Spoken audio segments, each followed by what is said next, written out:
Well, hello. We're having a great conversation that we're going to continue now. We've had a little change of agenda. So we were casting around trying to figure out what we could talk about. And this is what's going to happen. So grab onto your seats because this could be a bumpy ride. In the meantime, let's let's have an introduction, shall we? Willie, we'll start with you being the only gentleman in the room. There's some people might disagree with that, Leslie, but thank you very much. I'm Willie Nichol, former police officer, corporate security manager, and now a men's life change coach. I help men who are stuck, find out what's holding them back, and we sort out how to fix that.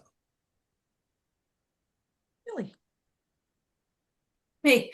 Okay, I'm Julie. My company's called The Raw Effect, which means reach out and rise. And we offer holistic business solutions and wellness to organizations one-to-one and obviously businesses through therapy, coaching, leadership training, and inspirational workshops and day kind of retreats. That's it. Angela. Hi, I'm Angela Day, and I am a health kinesiologist as well as a whole host of other things. And I work with my clients to help them feel better, be better, and do better, regardless of what that looks like for them.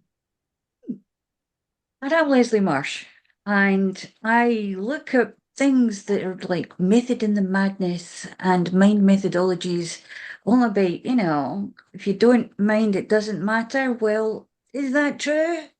Because if it's on your mind, it really does matter, and it's about time we did something about it. But that's just my opinion. So we're kind of talking around about that situation because we're looking at instant gratification. But before you go getting yourself in a tizzy, we're not going there. We're talking about Where's there? oh, I say, we don't want to go there. No, matron, no.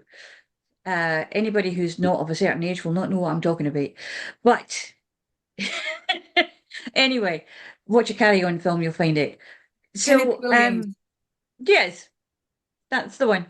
Speak. And we're going to be looking at this idea that it's a case of I want it all and I want it now. Or as it's getting more and more prolific, I want it all and I want it yesterday or last week. Because why am I waiting? And I think that that's where we're going to start off. How are you about waiting? What's the weight of waiting weighing on you? Willie? Well, waiting can be quite frustrating.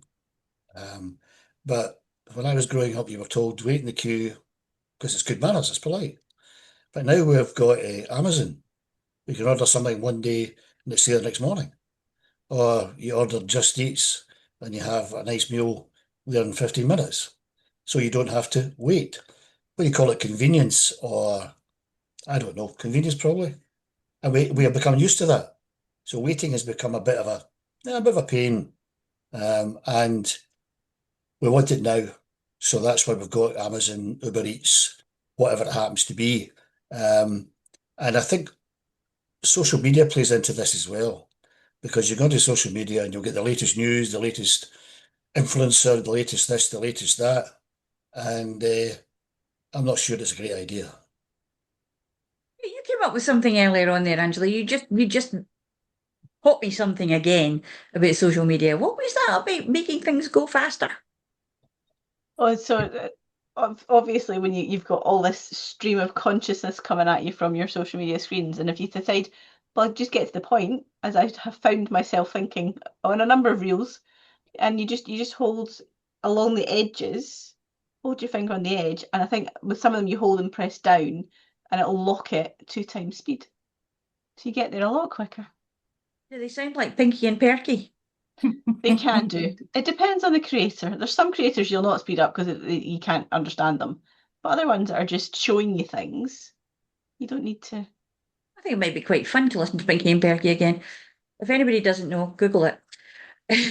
Julie. I remember Pinky and Perky and Itsy and Bitsy and all those.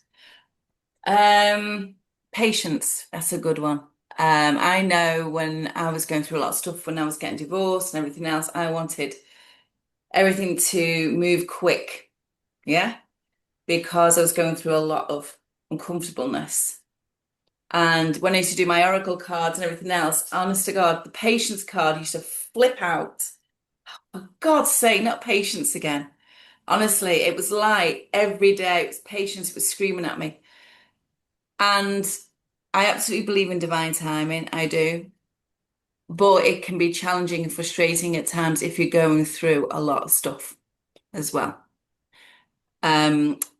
When it comes to the box sets and that, I'm terrible. If there's something I want to watch, and it then and at the bottom it goes, the next one starts in 2 minutes or 10 seconds, I will just sit there and I cannot wait because they've dangled that carrot. So I love that. You actually wait for that to count down. You don't click the button to get it to start now. See, that's my patience bit. That's It's why I'm hanging by a patient in that thread, but area. it's there. So I think patience, yeah, it can be frustrating when you want things to happen, and when you start a business and you want clients to come in and you need to earn the money and all this, and you just want things to move or shift so you're not in that discomfort or in that pain. When you look back, going through that pain is transformational. It makes you stronger and in every way. So I know that, and we all experience that. But when you're actually in the mire and what you're dealing with, patience can be a four-letter word, in my opinion. Yeah. It was always the one somebody, just be patient, Leslie. Be patient. Yeah. How long? Be patient. Be patient. How But long? it was How that long? when's the next holiday? When's the next weekend? When's my next birthday? Well, there You always you wait. Yeah, exactly. And this is it. It seems to be, though, that what we're looking at is the terrible twos being stretched into the terrible 52s. I mean, when people are just like, "Well, I'm not waiting for that. I'm just going to go there and do that." And it's like, excuse me, don't you have any manners anymore? Mm. Can't you be polite? Manners is a big thing, I've Yeah, noticed. yeah. I'd like to think I brought my boys up, they're 25 and 22, to have respect and have manners and things like that. But some of them, the younger ones, they're so rude. And I'm like, oh, hello, I exist. Hello, I'm here. They just barge past and they're looking up from the phones. I love it when they're walking towards me and their head's on the phone and they're still walking towards me. I thought, I ain't moving. Are you going to actually walk into me?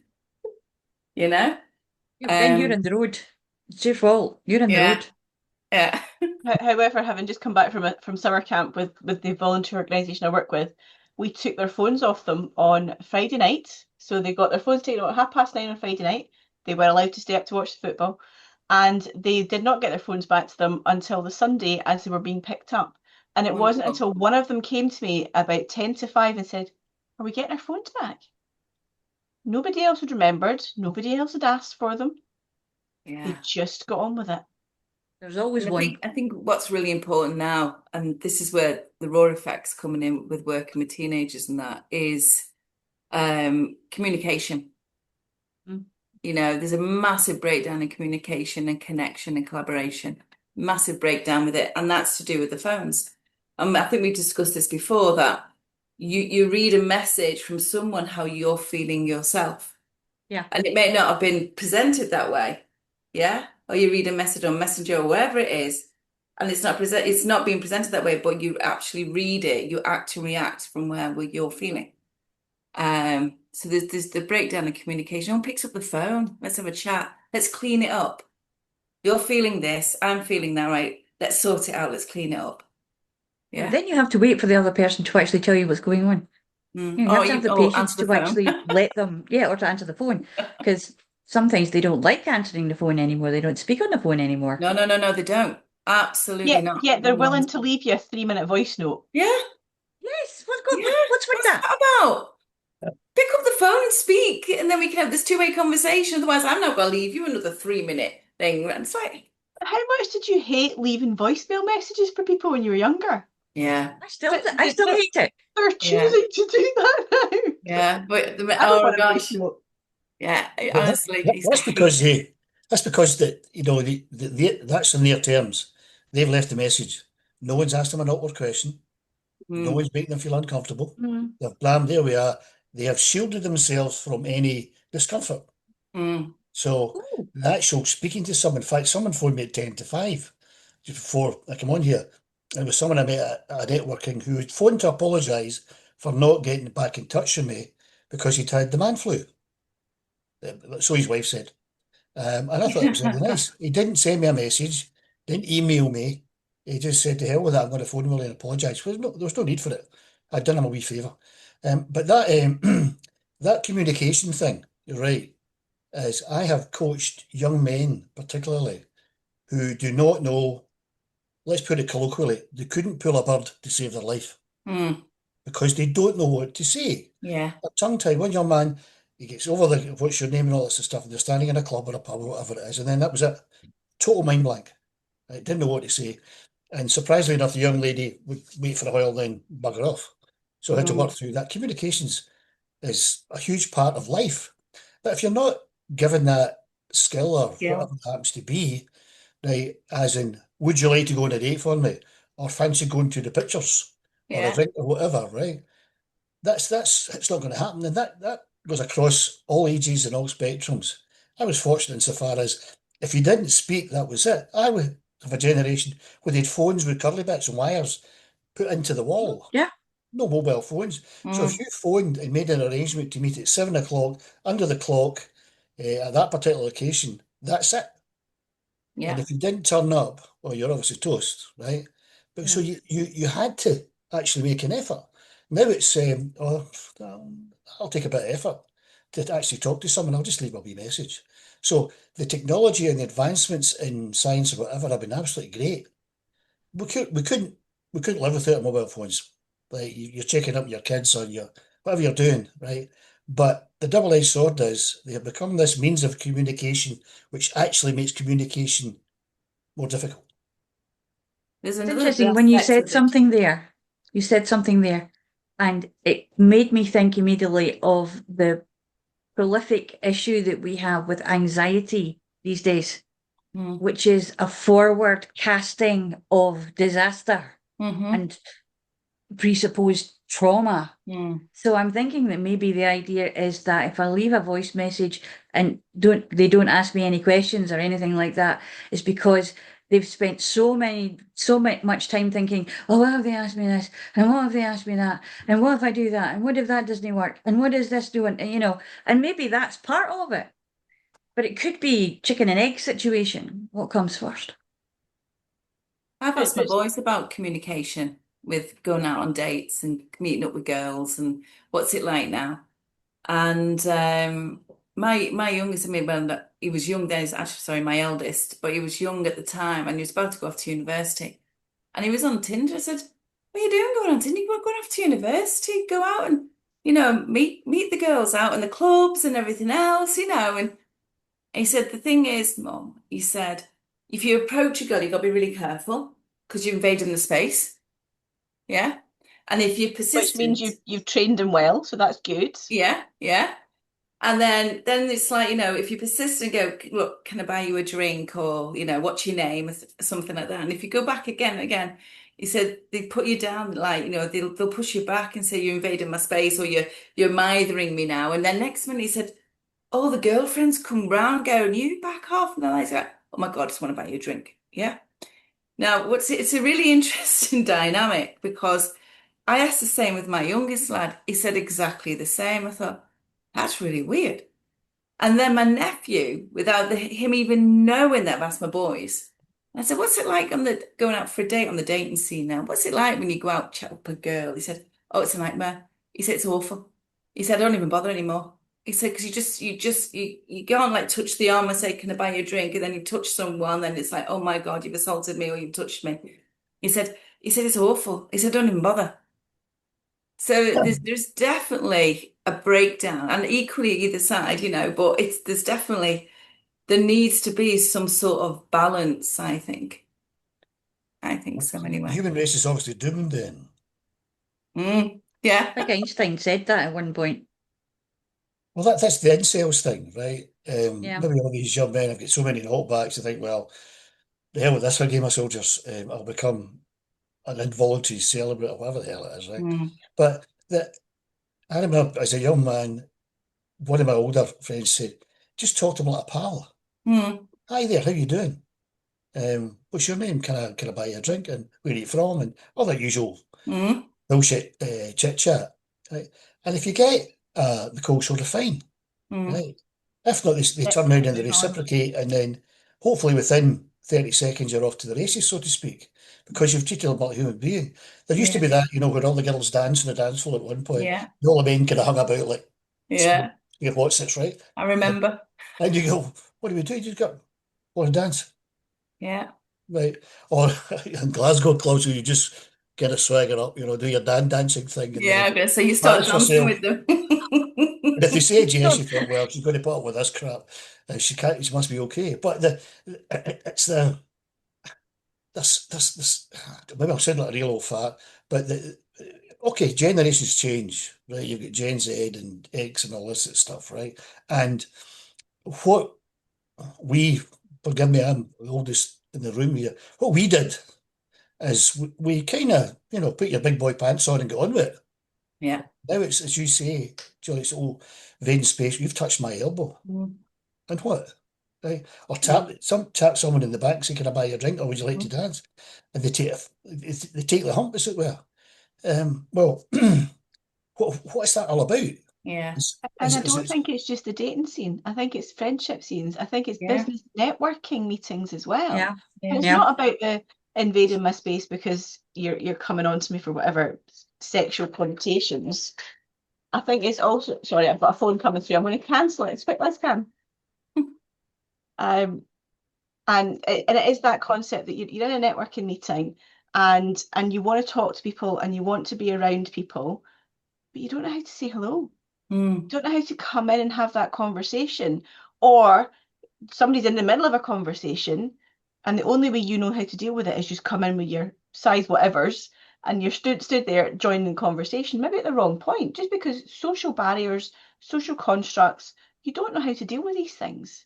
And Leslie, I'm aware that you have experienced that just this week Oh, when you were yes. mid-flow with the conversation, someone came to join the conversation. And it wasn't the right time for someone to join in that conversation. However, when is the right time? And it is that point, is once you've been knocked back mm. once or twice, is it worth Knocks your coming in? confidence. Yeah, but yeah.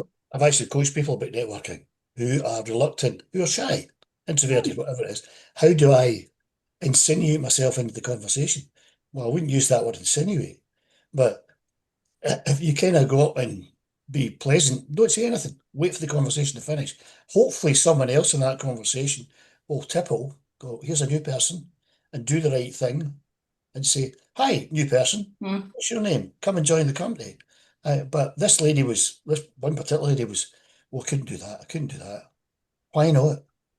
And then we get the what ifs. What if they don't like me? What if yeah. they think I'm rude? What if this? What if that? I said, what if all that's a load of shit you made up in your own head? Mm-hmm. Because you go to networking, that's what they're there for. They're there to welcome you into the network. Yeah. Oh, What I'm if they're sorry, going that to way. be your next best client? What if they're going to be Yeah, the Yeah. super connector that's going to Yeah. give you the next 10 years worth of clients? You never know. What There if are they're different looking ways. forward to There's meeting a you? Yeah, there's a to and fro when it comes to conversation. Mm, If someone is mid flow and you already, it's quite obvious when someone is in a really, there's two people having a really engaging conversation, and you can stand there and you can kind of earwig and say, "Oh, that's an interesting conversation. Hmm. I'll maybe wait till they're finished and then I'll go and talk to one of them about, something that I thought about when I heard that kind of thing." Or I'll just stand in the background here, but I'll talk to somebody else in the meantime, so I don't look like I'm like a fart in a spacesuit and just not there for the wrong reason and causing a stink. But there's a way of doing it, and I am a cheeky bugger. I am. I will go out and just talk to anybody sometimes. There are times when I'll just sit back and allow it to happen. But if I'm standing in a supermarket or something like that and I see people like looking at the wine and going, hmm, I'll say, is it a nice red wine you're looking for? But, And they but kind of look it's at me and that go, ability to start conversations that a lot of folk don't have. yeah, We've just got one of our young people has just been given a really good position where she is now going to have to, unfortunately, speak to dignitaries and very important people, and is in that situation of, how does she do that? And this morning was the first time she's had to do it, and the reports back were, I really didn't like doing that. How do I talk to them? I don't know how to talk to them. I don't know what to say. And they were just asking her questions, a typical older person talking to a teenager, trying to speak to them on their level. And just the concept of talking to grown-ups that she's never met before, who look quite serious because they're all in suits and lots of gold chains and all this nonsense. And she just didn't know how to do it. Well, I had the privilege of standing next to the late Queen at a function many, many years ago when I was doing that kind of thing. And grown men and women couldn't speak. Oh. It was the Queen. Blah, blah, blah, blah, blah, what did I say? What? And I remember someone telling me the Queen didn't speak to me. I'm just there doing what I'm doing, right? And her opening gambit was always, "Hello, have you come far?" Right? Now that is an icebreaker is brilliant because you don't really interest you too much, but you've asked somebody, yes, blah blah blah blah. Yes, I've come 15 miles or something. Oh, jolly good. Right, move on. But How nice of you to come. assuming you're not tongue-tied or overawed, you talk about the supermarket, Leslie. I was in our local supermarket a few months back. The young couple who I thought were American were looking about buying beer. Now, I know a wee thing or two about beer, funnily enough, right? Ex-rugby, ex-cop, right? So I happened to engage them in conversation. And I said, "Are you American?" "No, we're Canadian. Canadians don't like to be called Americans." And I No. know that because I have family in Canada. I said, what part of Canada are you from?" "Ontario." "Well, I've got family in Ontario." "Whereabouts in Ontario?" "A town called Guelph." "My cousin stays in Guelph," says I to them. "Oh, we're from Guelph." And I thought, what are the chances of meeting two people from the same town as my cousin in a shop in Troon in Ayrshire? And we had a lovely conversation, a lovely young couple studying at the University of West of Scotland or something like that, right? And I was really chuffed about that. In fact, I emailed my cousin in Guelph to tell her. And I think I do. I will engage the checkout operators in conversation just for a laugh. I might say something cheeky like, "Enjoying your work today?" Mm. We be like I've seen Nesbitt there, unfortunately. And they'll look at me, they'll either go, "Ah, ha, ha, ha, so what?" Or I'll get a dirty look and a remark. But I might be the only person in the last 20 or so who's actually spoken to them. So the communication bit, we've done this to death, I think, is important. You mentioned manners, Julie, right? There's manners, there's etiquette, there's politeness.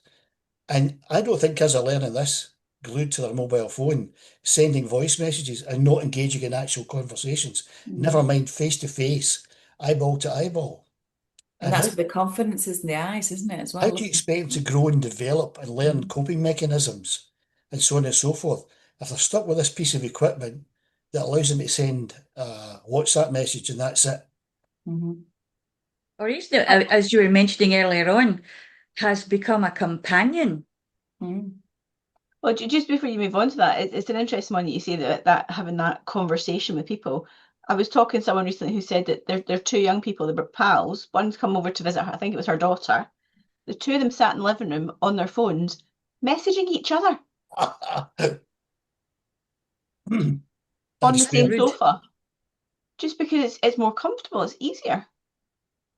So apologies. So you were ready to talk about the other aspects that we talked about, I think Leslie. I think that's dangerous. It really is. Yeah, it's dangerous because it's like, I don't know, it's like texting somebody upstairs to tell them their dinner's out. You shouldn't have to do that. The smell from the kitchen wafting up. But then people don't, it's like we were saying earlier on, we have all the different delivery situations where it's like just like that. And you're sitting there. But my biggest worry with that is, where's it coming from?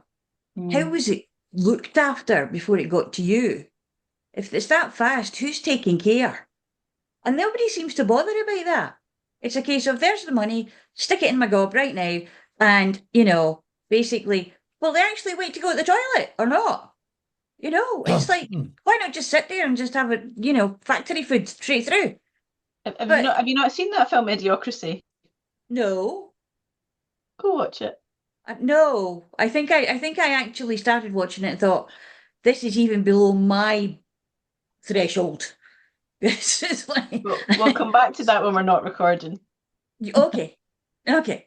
But it's, yeah, I mean, we're talking about the instant gratification and the AI kind of companion situation.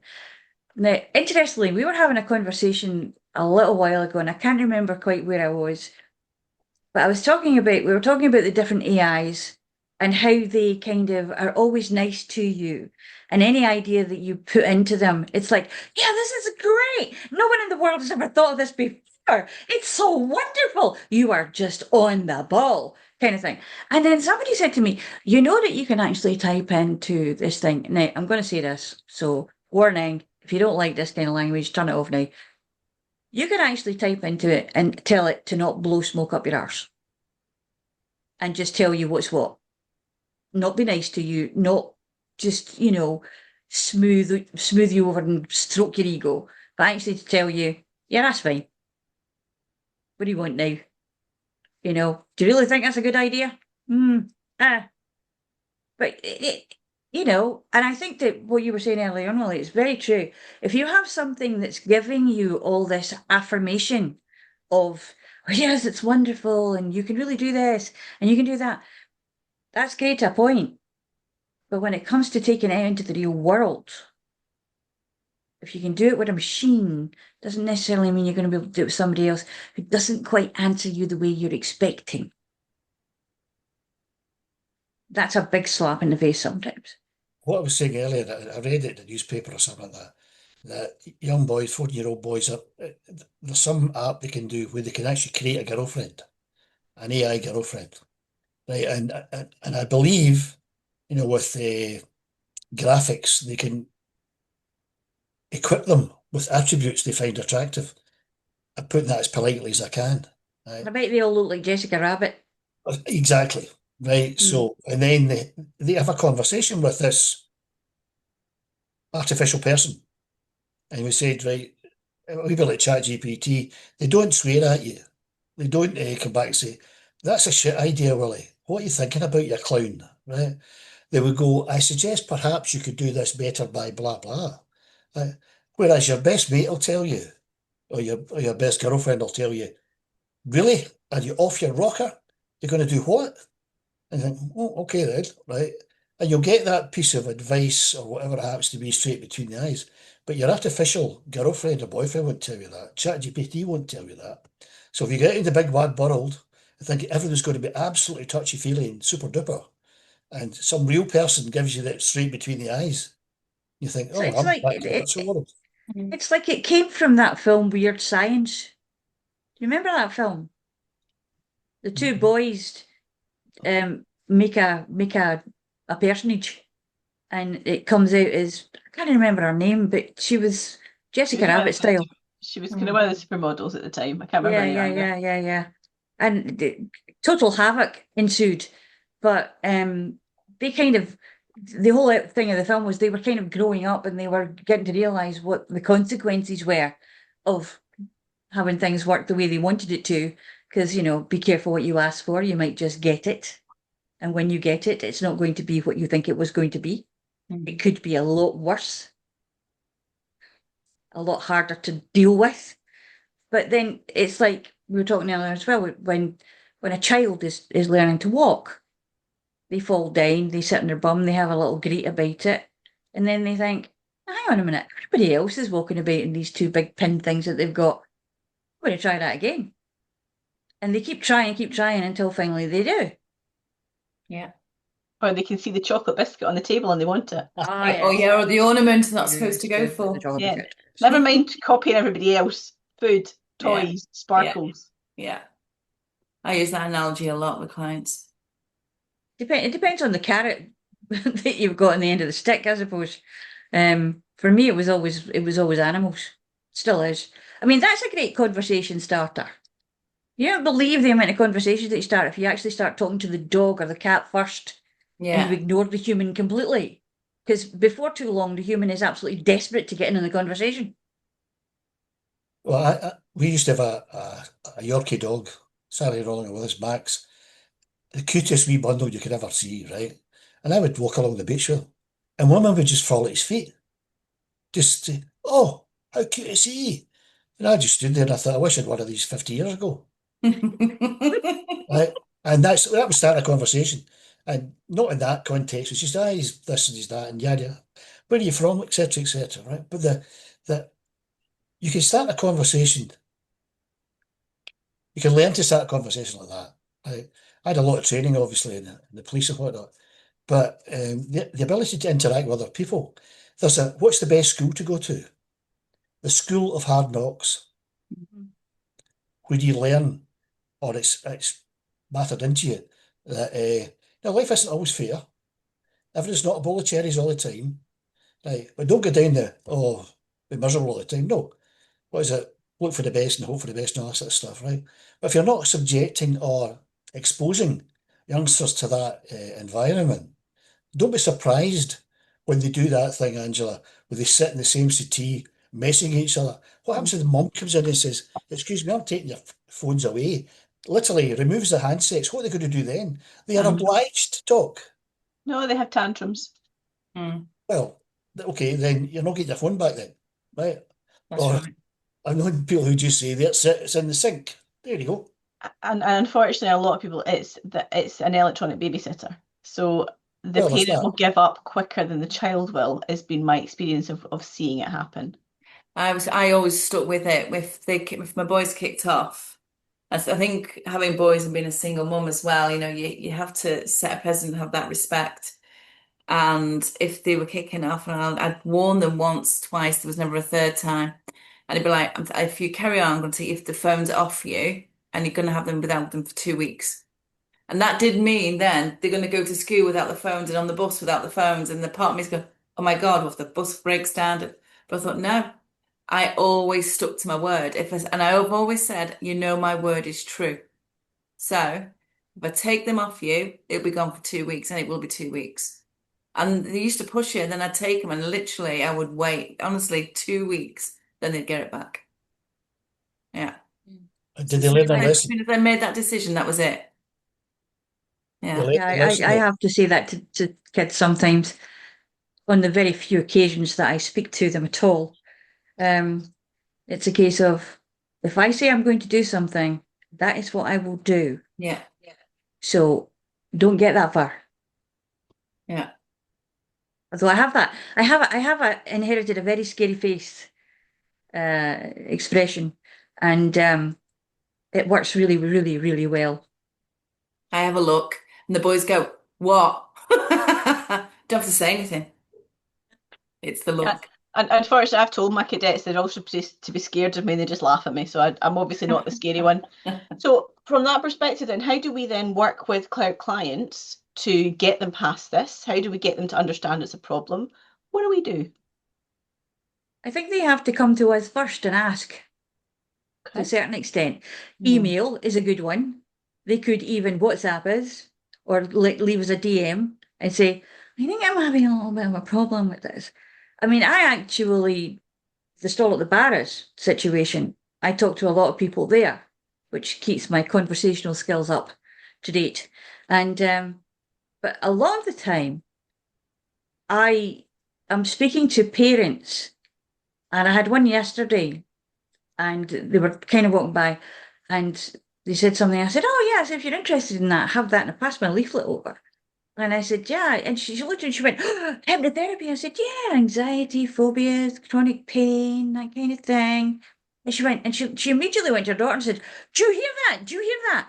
And she like grabbed one leaflet for her daughter and everything else. So before I knew it, I was talking to all of them about the whole thing. And they were actually opening up because one had started. So a lot of the times it can be, and I think that's when influencers are on your instant gratification machine, is that they could also become more proactive when it comes to, listen, I know that there are people doing this and doing that and doing the other. Go and get some help. Yeah. It's probably not going to be the first one that you get because it's horses for courses. Some people will like CBT, some people will like this, some people will like that. But whatever you do, go and do something. Mm-hmm. Because it gets to be very, very lonely. And then we're dealing with a whole different load of problems. Okay. Yeah.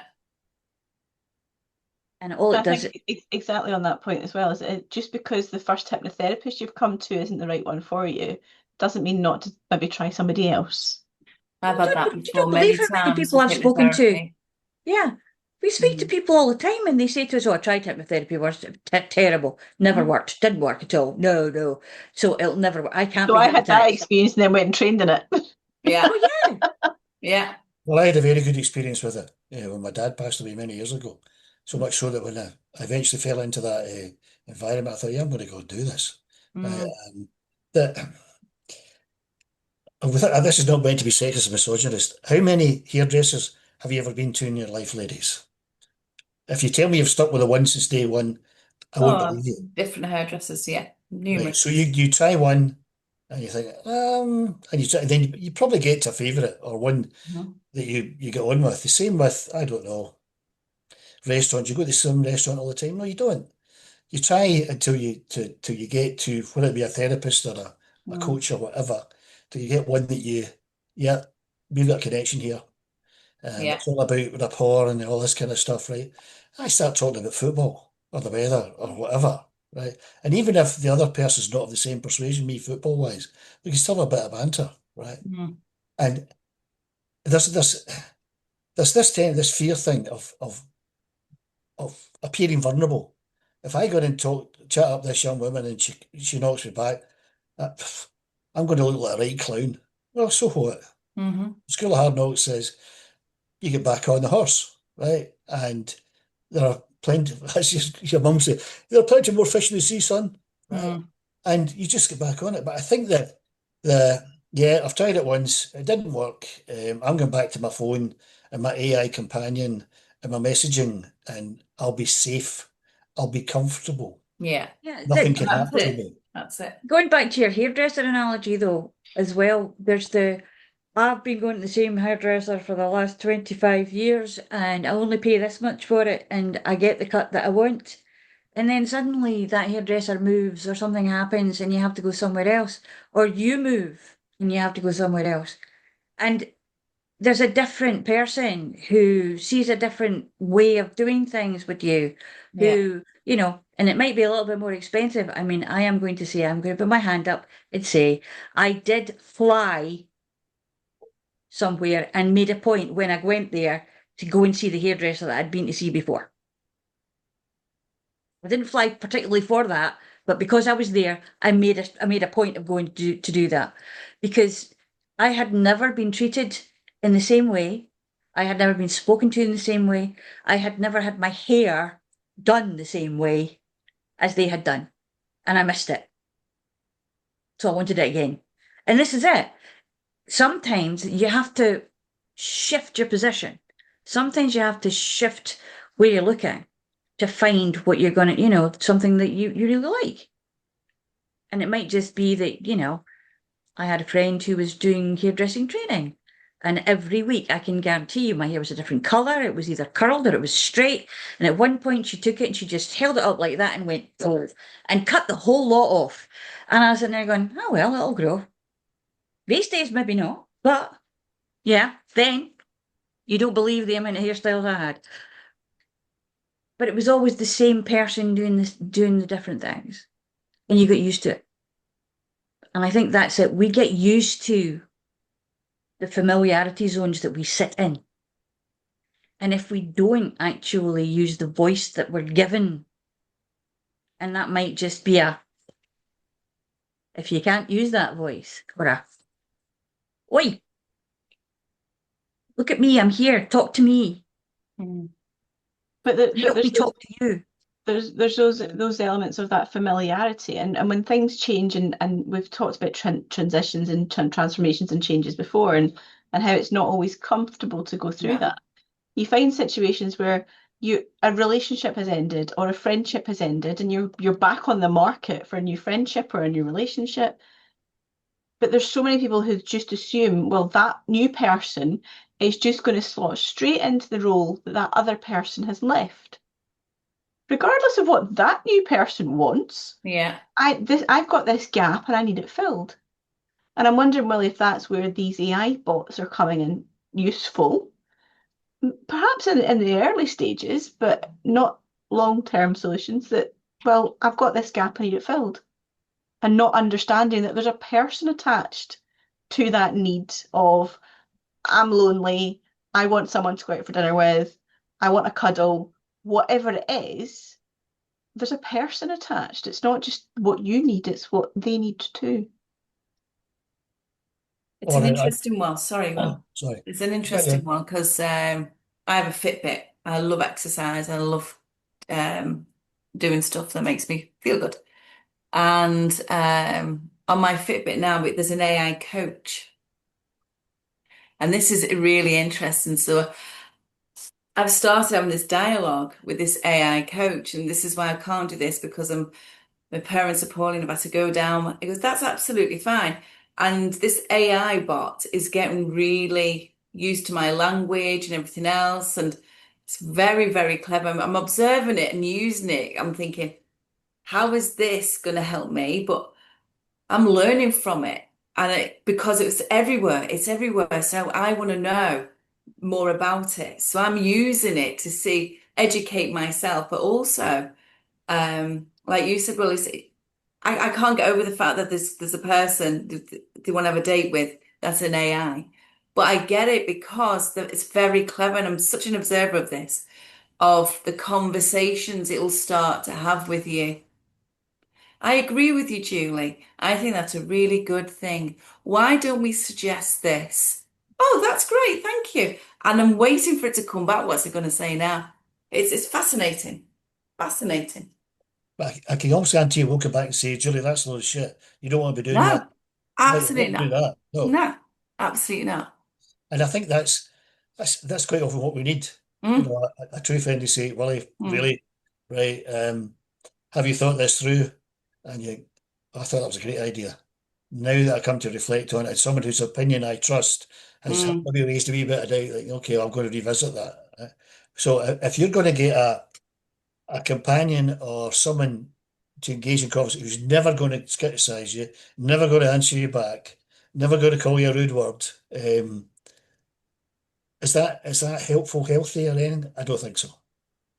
And you've also got that comment, you were talking about manners earlier on. Mm. We're being trained not to say please and thank you because that uses up more water and energy on the AI tools. So stop doing all the extras, just get right to the point of what you need. So if we're doing that and we're taking Oh those my things God. out of the conversations, how much else are we losing to then go back and have those conversations with people? So are we losing creativity? We're losing confidence. We're losing the ability to actually have a conversation. But we I always also say need to make please sure and we thank you. embrace it to Yeah, get the benefits out of it so we're not left behind. So it's a nice, interesting it is. set of scales to I'm try and sitting work out. in the car and I'm doing the WhatsApp so and so, and then he comes on and he says, "This is what your message.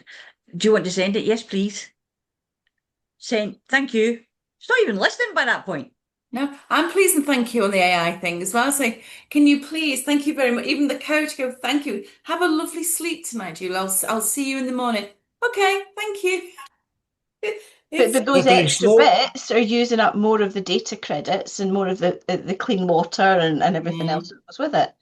So wow. This is new language I don't really understand, so I'm really not going to go there. But it's one of those things that language is a magical, magical thing, Mm-hmm. and Used correctly. particularly magical when it's spoken, Used when correctly. it's used in Mm, flow, yeah. when we can actually change our minds, change our lives by giving ourselves a break and understanding that it's okay to talk to people. It's okay because that's how we communicate. It's not the most part of us that communicates because like 70 to 80 to even 95% of what our communication is non-verbal. Mhm. So what's verbal is extremely important. Mm. It's important because it actually makes sense of all the other stuff. Because we could be presenting one energy, but actually meaning another because we're like not thinking about what we're saying. We're not thinking about the other person and how they're feeling. The person that you've asked out on a date, might be sitting there going, oh my God, I've got a pluck here. I've got this. Who is this person? I'm having a really bad day. I don't need this. And that's it. So don't let it put you back. Don't take a knock back and stay back. Regroup, come back, have a think about how you said it, when you said it, and then go and try again, maybe with somebody else, with a friend. We used to do that. We used to sit in our bedrooms together with our hairbrushes singing into records and Oh, things like that. yes. And we used to sit there and we used to chat about who we fancied and who we didn't fancy and what they said and how they said it. So just think about that. You are missing a trick if you don't start using your words. We'll see you next time.